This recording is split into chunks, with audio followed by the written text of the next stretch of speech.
शुरू करें भाई। जय श्री कृष्णा। कल हमने पार्टनरशिप एक्ट स्टार्ट किया था, आज थोड़ा सा आगे बढ़ जाते हैं उस पर। हेलो हेलो हेलो, ये आगे कैसे अच्छा आज आगे आ गए हैं आप, कल पीछे बैठे थे।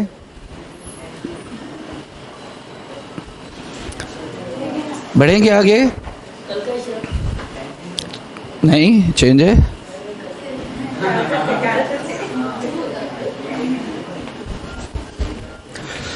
चलो, हाँ, किसी स्टूडेंट का कहना है कल तो नीला पहना था आज हरा पहना है, तो भाई नहाते हैं रोज।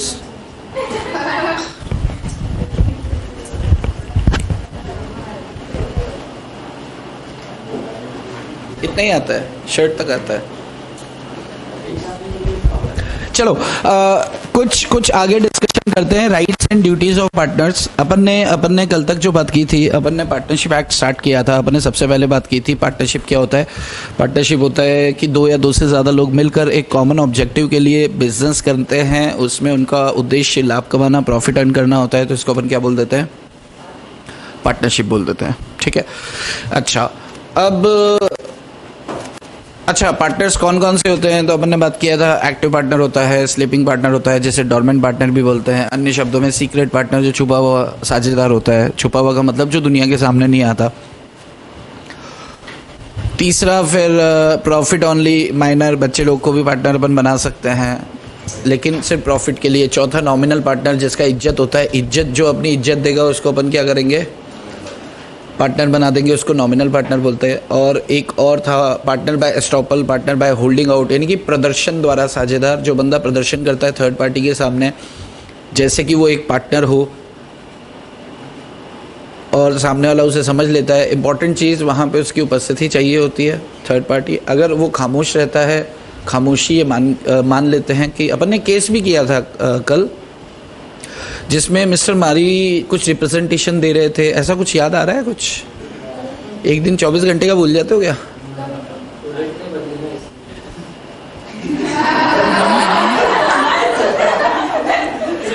ओके, तो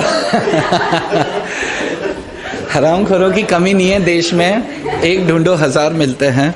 ओके, तो आपको बात समझ में आ रही है क्या? मैं इधर खड़े हो जाता हूँ क्योंकि अब इधर पूरा अपन ने वो लिया है। यस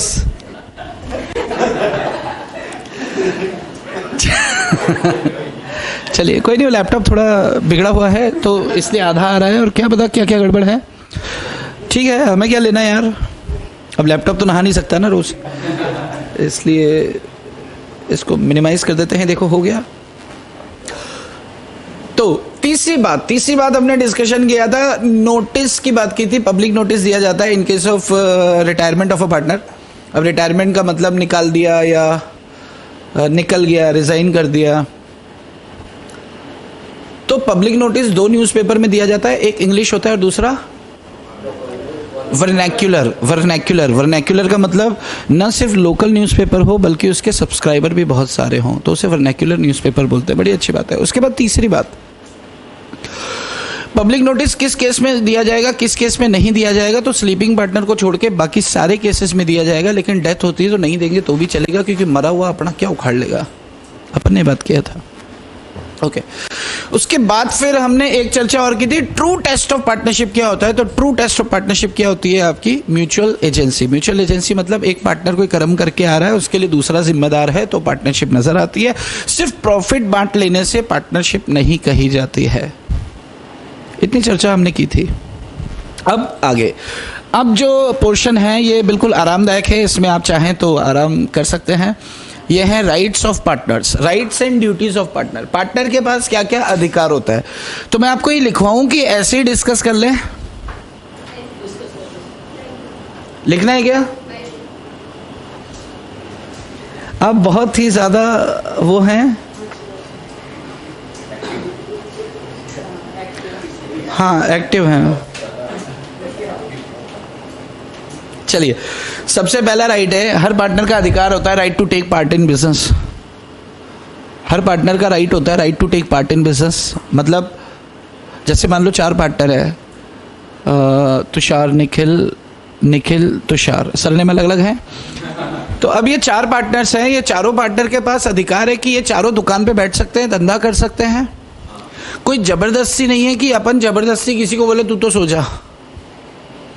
जबरदस्ती सुला सकते क्या किसी को? नहीं सुला सकता। हर पार्टनर चाहे तो वो एक्टिव पार्टनर बन सकता है, उसकी विश है, वो चाहे तो बिजनेस में पार्टिसिपेट कर सकता है। तो पहला पॉइंट यही कहता है कि right to take part in business. Number 2, right to express opinion, उसे अपनी राय व्यक्त करने का अधिकार है। किसी भी तरह का डिसीजन मेकिंग होता है तो मेजॉरिटी से लिया जाता है। देखो जहाँ पे एक अकेला मालिक होता है वहाँ तो डिसीजन उसने लेना है, लेकिन जहाँ 5 लोग होंगे, देखो आपको पता है कब फील होने लगता है कि आप बड़े हो गए हो? नहीं,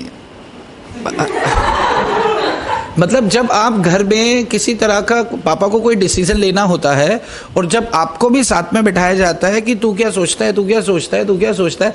जैसे मान लो कि आपके भाई बहन सगे या कजिन इनकी शादी और आपको भी बैठाया जाता है कि यार वो लड़का देखा अपन ने, वो कैसा है, तुम भी बताओ। तो अपन को ऐसा महसूस होता है ना कि अब हम बड़े हो गए हैं, हमारी भी इज्जत औकात बन गई है, ऐसा फील होता है। होते नहीं है अपन।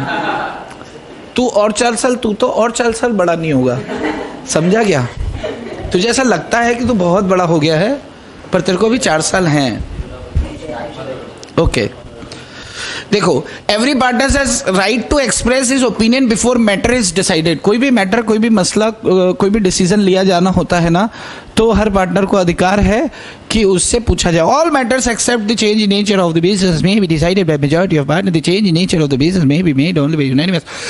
ये कह रहा है कि भाई यूनानिमस समझते हैं? Unanimous, what is unanimous? Sorry, संदिग्ध? नहीं, शक वाला नहीं। यूनानिमस मतलब होता है सर्व सहमति से। यूनानिमस अप्रूवल मतलब सबकी सहमति से। ये पॉइंट क्या कह रहा है कि हर पार्टनर को अधिकार है अपनी राय व्यक्त करने का। कोई भी डिसीजन होता है, कोई भी मैटर होता है ना, दे दे इसको, दे दे। नहीं देना तो अभी देखो भगा दिया ना उसने, अब नहीं करना हो। चलो इधर देखेंगे ही नहीं अपन, ये लोग डिस्टर्ब कर रहे हैं। ओंकार आज डिस्टर्ब कर रहा है, जनरली करता नहीं है पर कर रहा है, तो अपन लोग उधर देखेंगे, इग्नोर करेंगे। निखिल अच्छा है। तो हम थे कहाँ? ओपिनियन एक्सप्रेस कर रहे थे। ध्यान से सुनो ना, ओपिनियन एक्सप्रेस करने का मतलब है कि जब भी कोई भी मैटर होगा, डिस्कशन होगा, डिसीजन लेना होगा, मेजॉरिटी से लिया जाता है। मेजॉरिटी का मतलब अगर 6 लोग हैं तो 4 लोग ने हाँ बोल दिया तो काम कर लेंगे।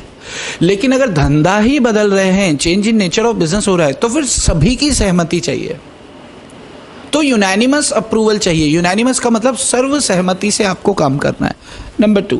नंबर 3, अच्छा 2 को इंग्लिश में क्या बोलते हैं? चू। क्या बोलते हैं? चू। चू हो गया। अब 3, right to have access to books, पुस्तकों तक। बुक्स मीन्स क्या? पुस्तक। आपको पुस्तकों तक पहुंचने का अधिकार होता है। फाइनेंशियल स्टेटमेंट देखने का अधिकार होता है। ले, टुच्ची सी बात है। Right to share profit equally, देखो आपको अधिकार है कि प्रॉफिट को आप बराबर बराबर बांटे। यार ये बराबर ही बांटते हैं क्या प्रॉफिट को? यार रेशियो होता है। लेकिन अगर रेशियो डिसाइड नहीं किया कुछ तो फिर बराबर बराबर बांटा जाएगा। A partner is entitled to share profit of the business of the firm equally in case if it is not decided in partnership deed। अगर रेशो या प्रॉफिट शेयरिंग रेशो अगर आपको पार्टनरशिप डीड में तय नहीं किया गया है तो बराबर बराबर बांटा जाएगा। कुछ तय नहीं तो बराबर। Next, right to receive interest on capital out of profits, generally allow नहीं होता, लेकिन अगर डीड में बोला है कि दो तो फिर देना पड़ेगा। Interest on capital, if the partnership agreement provides for the payment of interest on capital, अगर लिखा है तो दे दो फिर। If there are losses interest on capital will not be allowed. Profits में से दिया जाता है, अगर लॉस है तो कैपिटल कहाँ से देंगे? बात समझ में आ रही है? कहने इसका मतलब क्या हुआ कि इंटरेस्ट ऑन कैपिटल आपके लॉस को बढ़ाएगा नहीं। नहीं, बात समझ नहीं आई। समझ आई क्या? अनिकेत के अलावा किस किस को समझ आई ये बात? एक बार फिर से, हाँ एक बार फिर से। ये क्या बोल रहा है? Right to receive interest on capital out of profits, profits में से इंटरेस्ट ऑन कैपिटल दिया जाएगा। इंटरेस्ट ऑन कैपिटल समझते हो क्या होता है? क्या होता है मैडम जी? कैपिटल पे इंटरेस्ट। मान लो एक ये पार्टनर है, अनिकेत पार्टनर है, इन्होंने 10 लाख रुपए लगाए और इंटरेस्ट ऑन कैपिटल मान लो 4% तय हुआ, 6% तय हुआ, तो 10 लाख का 6% कितना होता है?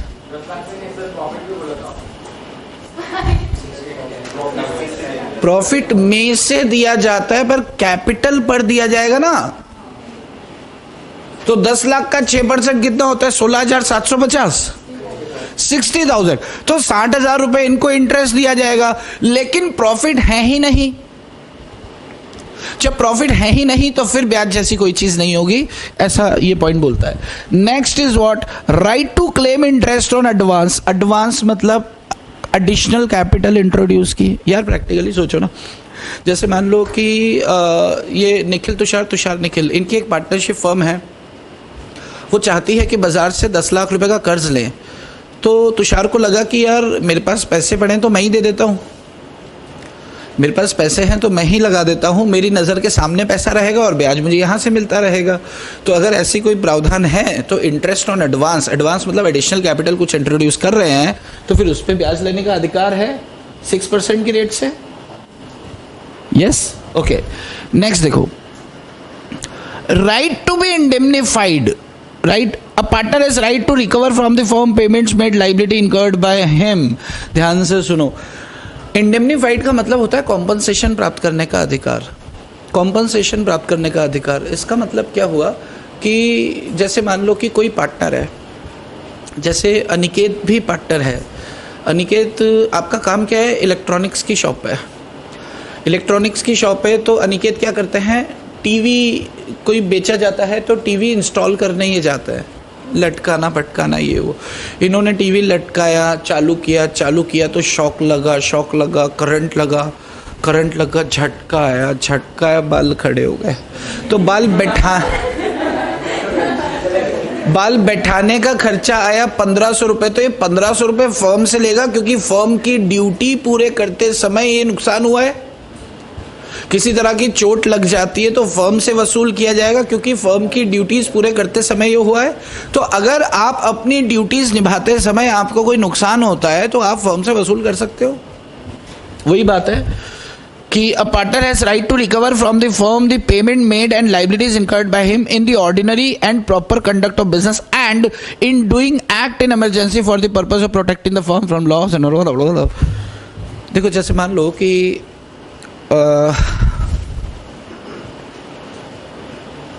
बहुत तेज बारिश हुई, जनरली होती नहीं थी पर इस बार हुई। अपना जो ऑफिस है पार्टनरशिप फर्म का ग्राउंड फ्लोर पे है, तो पानी अंदर, अच्छा हमारा जो पार्टनरशिप जो हमारा सामान भी है ना वो भी ऐसे नीचे ही सारा पड़ा रहता है। अब पानी इस बार कुछ एक्सट्रीम ज़्यादा हुआ तो पानी का लेवल बढ़ गया तो पानी अब अंदर आ रहा है तो फिर क्या है कि सारा सामान खराब हो जाएगा।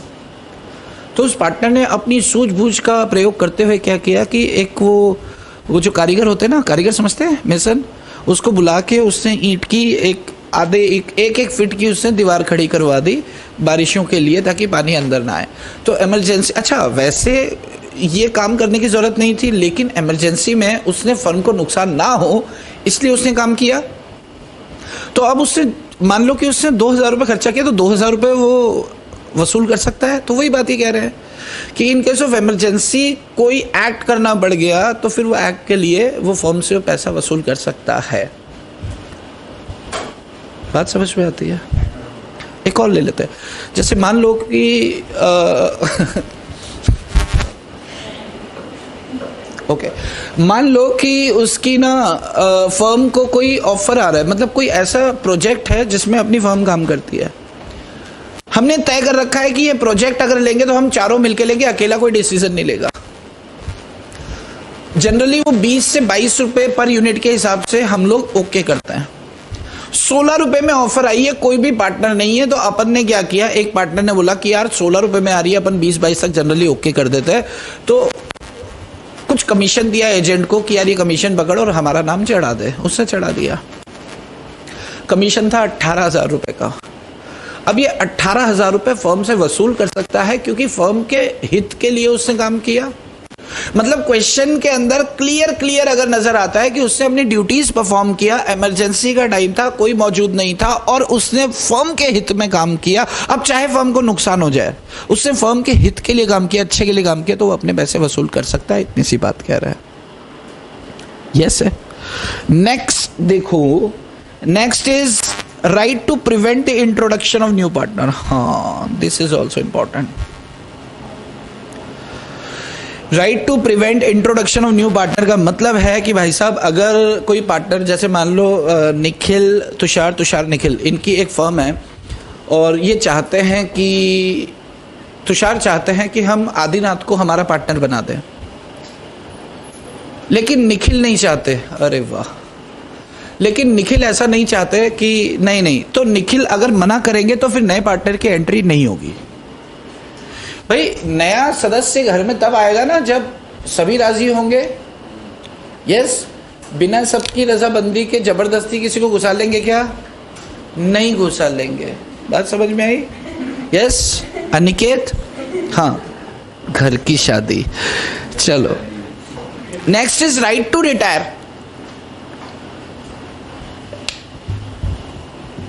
किसी ने पानी पीना है? सब प्यासे ही हो ना? फिर मैं थोड़ा सा और पी लूँ क्योंकि फिर वापस बचता नहीं है ना।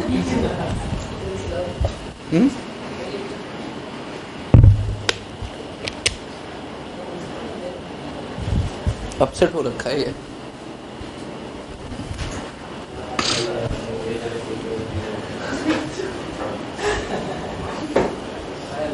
ये क्या कर रहा है? क्या साउथ की पिक्चर देखता है क्या? चलो, अपन कहाँ थे? कहीं तो थे। ए देखो, दिखा कहाँ थे? Right to retire. कोई भी पार्टनर चाहे तो रिटायर हो सकता है, इसमें क्या है? अगर आप चाहें कि मुझे काम नहीं करना, मुझे रिटायर होना है, तो रिटायर हो सकता है पार्टनर। क्या पूछने की जरूरत है? यस, पूछने की जरूरत है। आपको नोटिस देना है सभी पार्टनर्स को, सभी पार्टनर्स की रजामंदी से आप जाओगे, ऐसे नहीं जा सकते हो। लेकिन पार्टनरशिप एट विल है तो बिना रजामंदी के आप निकल सकते हो। ध्यान से सुनो, ध्यान से सुनो, इधर देख लो। Every partner has right to retire with the consent of all other partner, but in case of partnership at will, by giving notice to that effect in writing to all the other partner। कहने का मतलब ये है, ध्यान से सुन लो, ये बात समझने वाली है। This बात is what? समझने वाली। रुको मैं इसमें करके देखता हूँ, कुछ हो जाए तो। ये ड्रॉ किया, ये ग्रीन किया, कहाँ है? ये रहा। देखो, अगर पार्टनरशिप एट विल होता है तो आपको क्या करना है? सिर्फ नोटिस देना है। देखा, आपको क्या करना है? सिर्फ नोटिस देना है बाकी पार्टनर्स को। आपको सिर्फ नोटिस देना है बाकी पार्टनर्स को और छुट्टी। देखो, पार्टनरशिप एट विल क्या होता है? जब मन करेगा बंद कर देंगे, किसी का दबाव नहीं है, यानी कि तुझसे पूछने की जरूरत नहीं, जब मैंने कहा बंद तो बंद। 3 लोगों ने मिलकर पार्टनरशिप स्टार्ट की। ध्यान से सुनना, कोशिश करना। देखो, थोड़ा सा इस चीज़ को स्वीकार कर लो कि बैठना तो है ही, सुनना भी है ही, तो ध्यान से सुन लो, नहीं तो जाएगा। घंटे की बात है। आज मैं ऐसा मान रहा हूँ कि आज अपन ने दोपहर में क्लास ली है, पर ठीक है। पार्टनरशिप एट विल क्या होता है कि इच्छा पर समाप्ति। जैसे मान लो, अगर हमने ये बात तय किया कि 2 साल के बाद हम पार्टनरशिप खत्म करेंगे, तो ये पर्टिकुलर पार्टनरशिप होगी। और हमने बोला कि जब चाहेंगे तब खत्म करेंगे, तो पार्टनरशिप एट विल होगी। अब अगर 2 साल के लिए हमने पार्टनरशिप तय किया है, तो 2 साल के बारे में हमने सोचा हुआ है। 6 महीने बाद मान लो ये पार्टनर बोलता है कि मैं तो जा रहा हूं। अरे ऐसे कैसे जा रहा है? तेरे चक्कर में तो मैं सब कुछ छोड़ के आया हूं। इसका मतलब आपके नोटिस से काम नहीं चलेगा, हमारी कंसेंट से काम चलेगा अगर पर्टिकुलर पार्टनरशिप है। लेकिन अगर हमने तय किया था कि यार जब इच्छा होगी बंद कर देंगे, इसका मतलब किसी की भी इच्छा होगी तो बंद कर सकते हैं। तो कोई भी पार्टनर अपनी इच्छा से छोड़ के जा सकता है। मतलब आपके पास राइट है फर्म को बंद करने का भी, आपके पास राइट है छोड़ के जाने का भी, सिर्फ एक नोटिस से, अगर पार्टनरशिप एट विल है। आपके पास राइट है रिटायर होने का सबकी अप्रूवल के साथ। आपके पास राइट है डिस्पोज करने का फर्म को सबकी अप्रूवल के साथ, अगर वो पर्टिकुलर पार्टनरशिप है। बात समझ में आ रही है? यस, अगर कोई पर्टिकुलर टाइम डिसाइडेड है तो सबकी सहमति चाहिए। टाइम डिसाइडेड नहीं है तो उसे पार्टनरशिप एट विल कहते हैं, उसमें सहमति की जरूरत नहीं है, नोटिस से काम चल जाएगा। नेक्स्ट आता है आपका right not to be expelled. Expelled मतलब बाहर धक्के देके बाहर निकाल दी। आपको अधिकार है कि आपको कोई धक्का देके बाहर ना निकाल दे। जैसे मान लो 3 पार्टनर्स थे, तुषार, निखिल और रमेश। तुषार और निखिल बहुत ही तेज बुद्धि के लोग थे, रमेश बहुत सीधा था।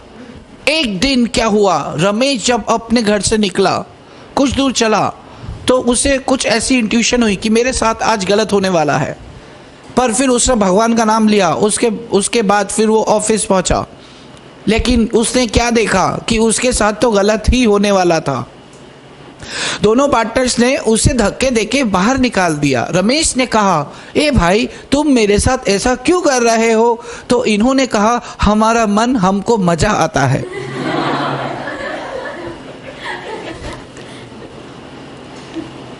तो वो कोर्ट में गया और कोर्ट में जाके कहता है कि सरकार मेरे साथ तो गलत ही हो गया। तो जज साहब ने पूछा, क्या हुआ है तुम्हारे साथ? हे रमेश, हमें भी बताओ। तो फिर उसने सारी की सारी व्यथा अपनी सुना दी। उसके बाद कोर्ट ने कहा कि तुम दोनों को कोई अधिकार नहीं है कि किसी पार्टनर को बाहर निकालने का। इट मीन्स व्हाट, राइट है आपके पास कि आपको धक्के देके कोई बाहर नहीं निकाल सकता, लेकिन पार्टनरशिप डीड में ऐसा प्रावधान हो, ऐसा प्रोविजन हो कि कोई पार्टनर अगर बदतमीजियां करता है, कोई पार्टनर अगर लापरवाहियां करता है, कोई पार्टनर अगर चोरी करता है, तो फर्म के हित में किसी को उठा के बाहर फेंकने का अधिकार भी है। तो आपको प्रूव करना पड़ेगा। तो इन्होंने कागज दिखाया कोर्ट के कि कोर्ट देखो हमारे पास अधिकार है। तो कोर्ट बोलेगा अधिकार तो है, पर इसने क्या लापरवाही करी है बताओ? इसने क्या चोरी करी, फ्रॉड किया, फ्रॉडुलेंट बिहेवियर किया, ये बताओ। इसे बाहर निकालना फर्म के हित में था, या प्रूव कर दो तो आप निकाल सकते हैं, अदरवाइज तो नहीं निकाल सकते। बात समझ में आ रही है? यस। अगर ये प्रूव कर देते हैं कि भाई साहब देखो 9 बजे का टाइम होता है दुकान का, सुबह की शिफ्ट इसकी है, ये आता है 10:30 बजे, तो 9 से 10:30 के जो कस्टमर है, मान लो कैंटीन चलाते हैं, अब सुबह सुबह नाश्ता चाहिए, अब 10:30 बजे आके खोलेगा तो जो कस्टमर हमारे पास से वो सारे दूसरी दुकान पे चले गए, और उनका ऐसा रूटीन बन गया है कि अब वो वहीं खाते हैं। इनकी वजह से हमारी फर्म को नुकसान हो रहा है, इसको समझाते इसको समझ नहीं आती। अब आप बताओ कि हमारी फर्म को नुकसान हो रहा है तो हम नुकसान पे तो चलने नहीं देंगे। तो जज साहब की आंखें भीग गई और उन्होंने बोला, रमेश इन्होंने बिल्कुल ठीक किया। बात समझ में आ रही है? जब तक आपका गड़बड़ नहीं है ना, right not to be expelled, every partner is right not to be expelled, ऐसा करके लिखा है, इंग्लिश में है, समझ में आया क्या? अरे वाह, देखा, स्पीड कहते हैं इसको, स्पीड। हॉलीवुड पिक्चर देखता हूँ मैं सारी, उसमें होता है सब। देखो ये लिखा है, it must be approved by majority of partner, majority partner ने निकाला। It must be exercised in good faith without any private animosity. अगर आप कोई व्यक्तिगत आपको जलन, चिड़, एनिमिटी उसके साथ नहीं है, कोई झगड़े वाली बात नहीं है, आपने निकाला, the concern partner must be given, एक उसको सुनवाई का अवसर जरूर दिया जाएगा कि भैया आके बैठ के रो ले थोड़ी देर कि तू कुछ कहना चाहता है तो कह ले, फिर दफा हो जा। Right to carry on competing business, ये क्या है यार, ये क्या है? देखो आपके पास अधिकार है, आप क्या हो? एक वो हो, आप क्या हो? हाँ, आप एक वो हो, क्या बोलते हैं, पार्टनर है। आपने धंधा छोड़ दिया, 3 पार्टनर्स थे, निखिल, तुषार और ओमकार। ओमकार ने फर्म छोड़ दी। जब ओमकार फर्म छोड़ेगा ना, तो ओमकार के ऊपर सबसे बड़ा प्रतिबंध क्या है कि यार तू सेम काम नहीं कर सकता। आने वाले 1 साल तक, आने वाले 2 साल तक तू सेम काम नहीं कर सकता। जैसे मान लो कि आप कोई क्लासेस रन कर रहे हो, आप कहीं पे लॉ पढ़ाते हो और आप उस ऑर्गेनाइजेशन को छोड़ते हो, तो आप पे प्रतिबंध लगाया जाता है कि अगर तू आईपीसीसी पढ़ाता है तो आईपीसीसी का लॉ तू 1 साल तक नहीं पढ़ा सकता। तो ठीक है भैया, आप हम ऑडिट पढ़ा लेंगे। तो ऐसा धंधा कुछ और कर सकते हैं। उदाहरण समझ में आ रहा है क्या? अच्छा, तो अब 1 साल 2 साल तक आप ये व्यापार नहीं कर सकते, ऐसा प्रतिबंध इन पे नहीं लगाया जा सकता। लगाया जा सकता है एक लिमिट तक कि तू ये एरिया में नहीं कर सकता, कोई बात नहीं, दूसरे एरिया में कर लेगा। तू हमारे कस्टमर को सॉलिसिट नहीं करेगा। सॉलिसिट मतलब उनको ऐसे कि यहाँ आओ ना, मेरे पास आओ ना, ऐसा कुछ नहीं करोगे। तो आप ये नहीं कर सकते हो, ना ही फर्म का नाम यूज़ कर सकते हो आप। जैसे मान लो कि 3 पार्टनर्स थे, निखिल, तुषार, ओमकार। निखिल, तुषार क्या थे? पैसे वाले थे, स्लीपिंग पार्टनर थे, और ओमकार एक्टिव था। तो दुकान पे कौन बैठता था? ओमकार। 50 लाख रुपए इन्होंने लगा के बिजनेस स्टार्ट किया। अब 10 लाख रुपए साल की आमदनी होती है, 15 लाख रुपए साल की आमदनी होती है, तो 5-5 लाख तीनों बांटते हैं। अब ओमकार, अच्छा तब ओमकार के पास पैसे नहीं थे जब स्टार्ट किया, लेकिन अब जब ये 15 लाख रुपए साल के कमाता है ना, तो इसका दिल थोड़ा छोटा होता है कि 10 लाख इनको बैठे बिठाए को क्यों दूं, क्योंकि अब अपने पास भी पैसे आ चुके हैं। यस, तो ओमकार ने निर्णय लिया कि मैं तो फर्म छोड़ के जा रहा हूं, मैं अपना कुछ करूंगा। तो इन दोनों ने जब फर्म स्टार्ट हुई थी तो अपने पैसे लगाकर धंधा स्टार्ट किया, नाम सेटल किया, और उसके बाद अब ये जाकर अपना व्यापार करना चाहते हैं, तो इस पे प्रतिबंध तो लगाएंगे। पर प्रतिबंध कंप्लीट प्रतिबंध नहीं। प्रतिबंध क्या लगा सकते कि भाई तू हमारे नाम से धंधा नहीं करेगा, तेरे को करना है कर।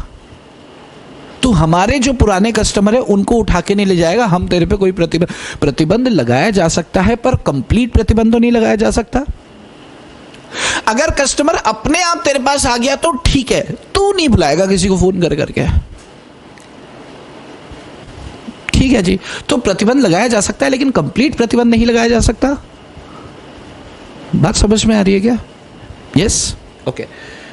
तो यही बात कर रहा है, right to carry on, every outgoing partner has right to carry on competing business and to advertise such business. व्यापार का प्रचार कर सकता है, but he can not use the firm's name, firm का नाम इस्तेमाल नहीं करेगा। रिप्रेजेंट द फर्म, कि मैं वही हूं और हमारी यहां पे ब्रांच है, ऐसा भी नहीं करेगा। सॉलिसिट द फर्म्स कस्टमर, उनके कस्टमर्स को बहला फुसला के लेके नहीं जाएगा, ऐसा पॉइंट है। नेक्स्ट इज, ऐसे हराम करो, ऐसे क्यों देख रहे हो? Right to share subsequent profit. हाँ, this is important, this is really very important, ध्यान से सुनना। जैसे मान लो कि एक पार्टनर रिटायर हो गया या वो मर गया, तो उसका बच्चा है, मान लो रिटायर हो गया, एक पार्टनर रिटायर हो चुका है। सुन रही है ना? हाँ, ऐसे हेड डाउन करके सुन सकते हो। एक पार्टनर रिटायर हो गया। रिटायरमेंट पे क्या होता है, जैसे मान लो अपन 3 पार्टनर्स हैं, मैं हूँ, तुषार है, निखिल है, हम तीनों पार्टनर्स हैं। मैं रिटायर हो गया, तो रिटायरमेंट पे क्या करूँगा? मैं बोलूँगा भैया हिसाब दो, मेरा पैसा पूरा हिसाब बना दो। पूरा हिसाब बना मेरा 3 करोड़ 70 लाख रुपए। तो पार्टनर्स ने बोला कि यार आपको तो पता ही है पैसे तो है नहीं अभी। मैंने बोला फिर एक काम करो, आप मुझे 3 करोड़ 70 लाख पे 6% ब्याज देते रहो साल का। यहाँ तो 6% ब्याज मुझे देंगे, अगर प्रॉफिट, अच्छा 3 करोड़, मान लो 3 करोड़ था, 70 लाख हटा दो, 3 करोड़ का 6% कितना होता है? 6 लाख। 3 करोड़ का 6% कितना होता है? 18 लाख। 3 करोड़ का 6% कितना होता है? 18 लाख रुपए, 18 lakh.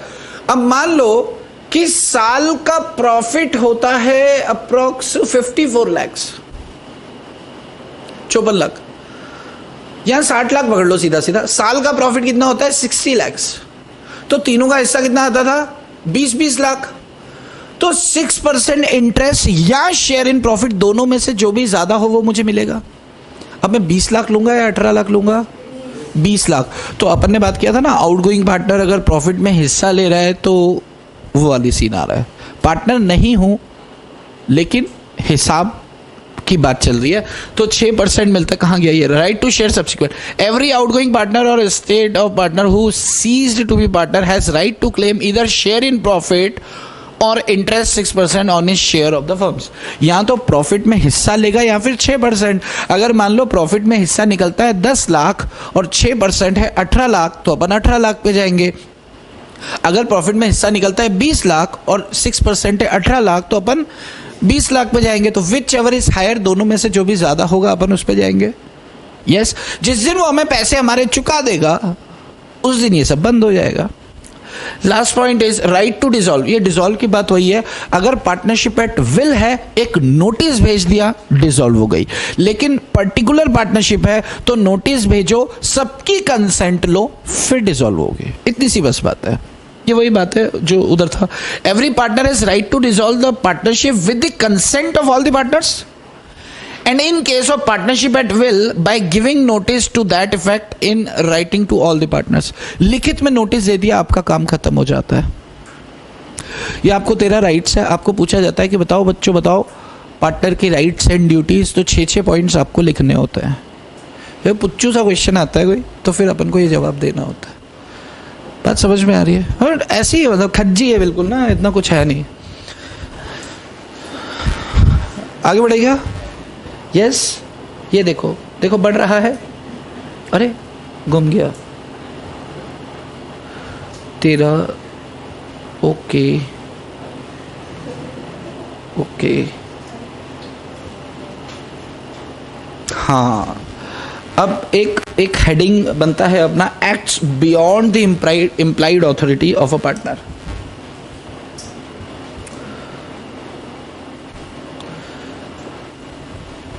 acts beyond the implied authority of partner। देखो कुछ ऐसे एक्ट्स होते हैं जो हर पार्टनर के पास इम्प्लाइड ऑथोरिटी होती है। इम्प्लाइड ऑथोरिटी का मतलब मैं आपको समझा दूं।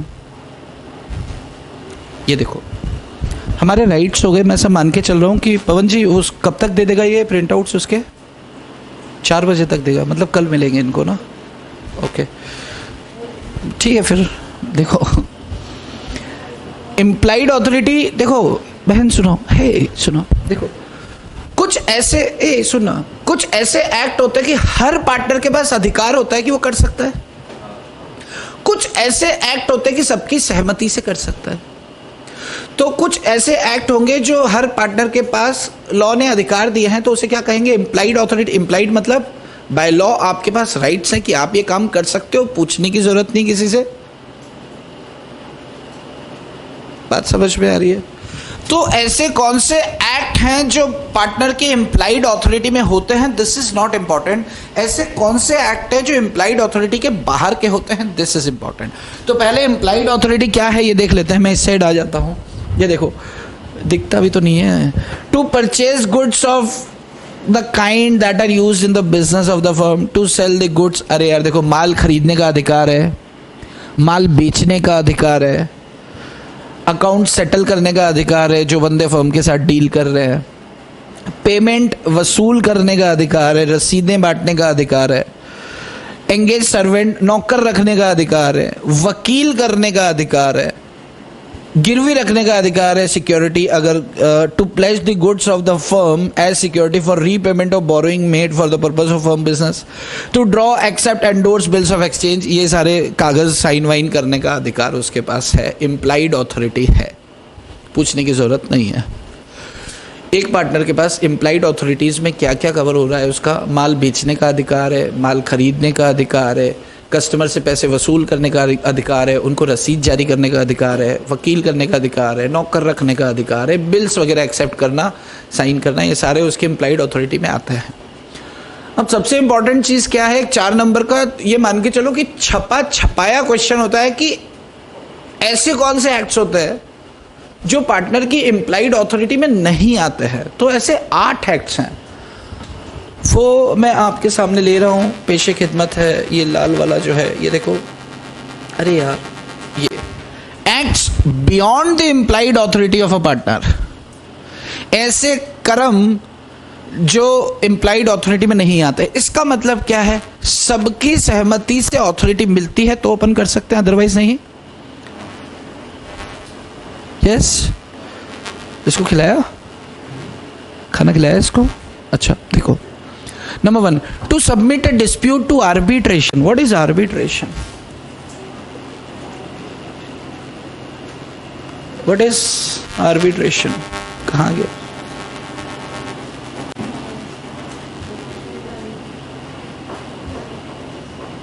What is arbitration? आर्बिट्रेशन से आप क्या समझते? यस यस यस,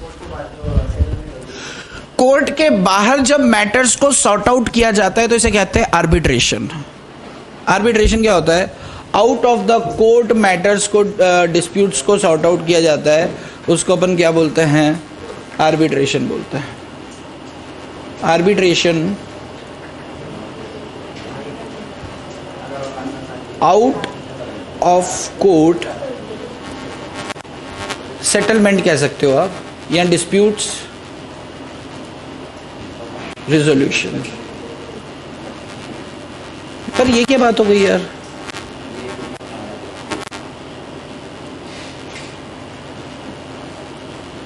ये क्या बात हो गई? मतलब मौका मिलना चाहिए हरामखोरी करने के लिए कि फैकल्टी लिख रही है, ले चलो चलो चलो चलो, ठीक है।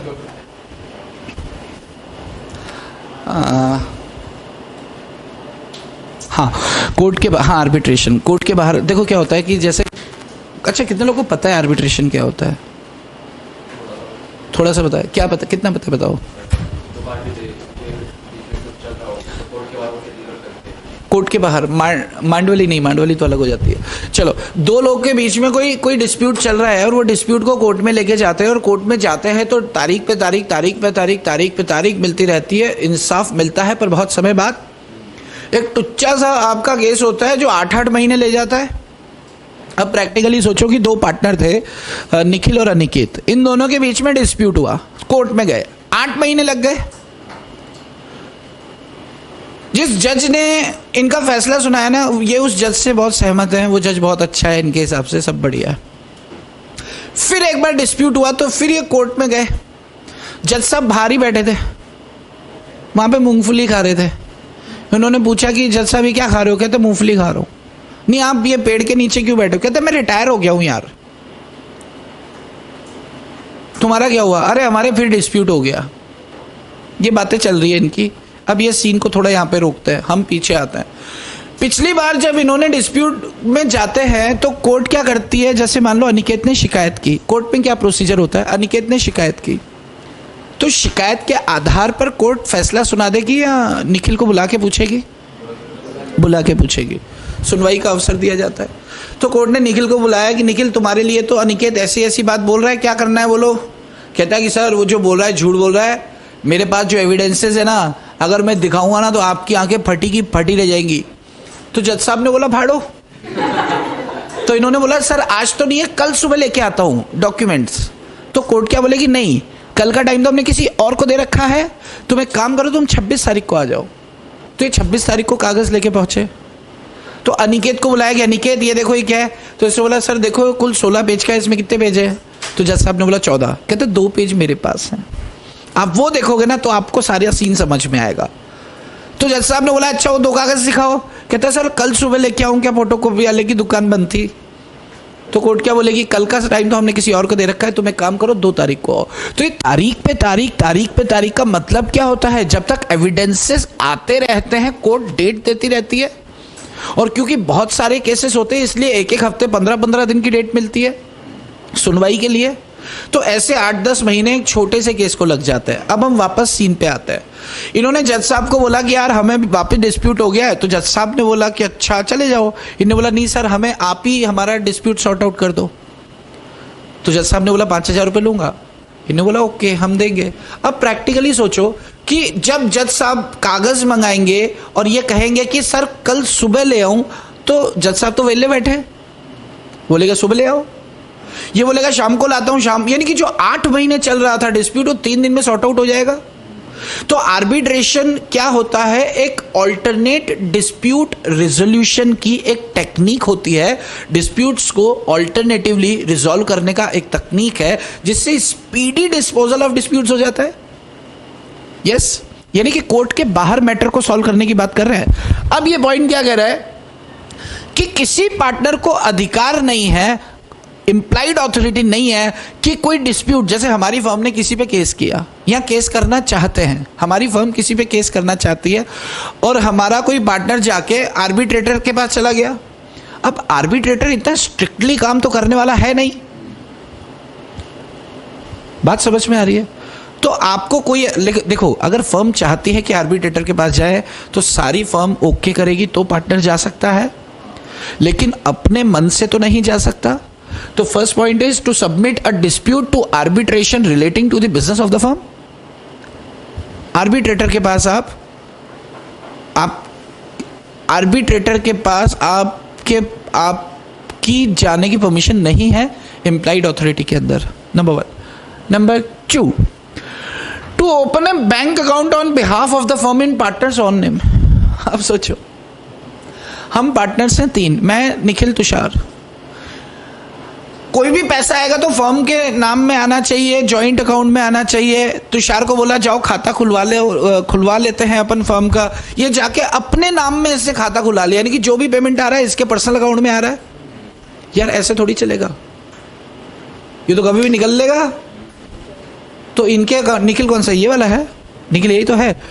तो ऐसा नहीं कर सकते, ऐसा नहीं कर सकते, गलत बात है। कैसी बात है? गलत बात है। ये देखो, ये पेन लेंगे और गलत बात को हम बिल्कुल ये यहाँ ये ड्रॉ पे करेंगे, ये ग्रीन करेंगे, to open a bank account. अच्छा, ये जो थर्ड वाला पॉइंट है सेम आ गया है, to open a bank account name colon. D, to compromise और रिलिंक्विश एनी क्लेम और portion of claim by the firm. किसी तरह का कॉम्प्रोमाइज आप थर्ड पार्टी से नहीं करने वाले हो, फर्म से पूछो उसके बाद करो। टू विड्रॉ अ सूट और proceeding filed on behalf of the firm. आपकी फर्म ने किसी पे केस फाइल कर रखा है, कॉम्पनसेशन की डिमांड कर रहे हैं अपन, आप गए, भाई पार्टनर हूं, राइट है मुझे, आपने केस वापस ले लिया, नहीं, एम्प्लॉयड अथॉरिटी के बाहर है, सबसे पूछ के करो। विड्रॉ अ सूट मतलब है जो केस कर रखा था उसे आप निकाल रहे हो। To admit any liability in a suit, कोई केस चल रहा था, आपने जाके गवाही दे दी, हाँ हमें मंजूर है। अबे फर्म से तो पूछ ले, आपने बोला जाके हाँ हमारी गलती है, फर्म से तो पूछ कि फर्म गलती मानने को राजी है कि नहीं। आप एडमिट नहीं कर सकते किसी तरह की लाइबिलिटी। टू एक्वायर इमूव property on behalf of the firm, to acquire और सेल करना था यहाँ पर, ठीक है। To enter into partnership on behalf of the firm, to enter into partnership मतलब फर्म के बिहाफ पे आप, जैसे मान लो कि निखिल तुषार की एक फर्म है और ओमकार और अनिकेत की एक फर्म है, तो अनिकेत निखिल तुषार के साथ पार्टनरशिप करने गए हैं अपनी फर्म का नाम से, मतलब मैं तुम्हारा पार्टनर बनना चाहता हूं ऐसा नहीं है, हमारी फर्म तुम्हारी पार्टनर बनना चाहती है ऐसा है, तो ये नहीं जा सकते। पर्सनली जाना है अपने नाम से तो जाए, फर्म के नाम को पार्टनरशिप में ऐड नहीं कर सकता, इसके पास कोई राइट नहीं है। तो ये आपके क्या है, एम्प्लॉयड अथॉरिटी के बाहर के काम है, ये आपको याद होने चाहिए, कम से कम 6 आपको याद होने चाहिए, और 6 ही हैं मेरे ख्याल, ABCDEFG 7 हैं, 7 है।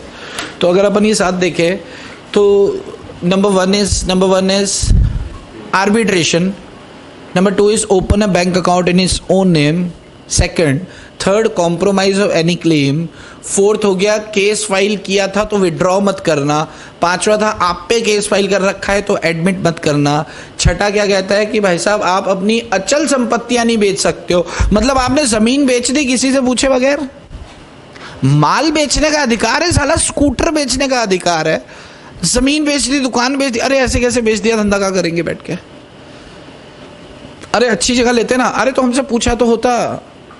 तो अचल संपत्ति बेच नहीं सकते।